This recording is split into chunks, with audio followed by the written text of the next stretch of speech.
بچہ بیمار ہے، بیٹی کا رشتہ نہیں آتا، جاب نہیں مل رہی، قرضہ نہیں اتر رہا، مکان نہیں بنا، دوست احباب ہمارے پاس آتے ہیں تو ان کو یہی پریشانی ہوتی ہے۔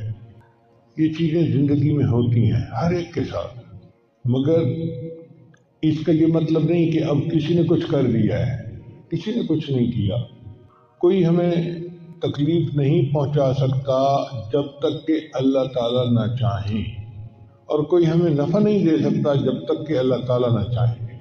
نفع اور نقصان اللہ کے اختیار میں ہے، اب وہ ہمارا پروردگار ہے، اور ہمیں اس بات پہ خوشی ہونی چاہیے۔ حضرت علی عنہ فرمایا کرتے تھے، اے اللہ، میرے لیے یہی عزت کافی ہے کہ تو میرا پروردگار ہے، اور میرے لیے یہی فخر کافی ہے کہ میں تیرا بندہ ہوں۔ ہم اللہ کے بندے ہیں، اس بات پہ ہمیں فخر ہونا چاہیے کہ ہمارا مالک کتنا عظیم ہے، کتنا بڑا ہے۔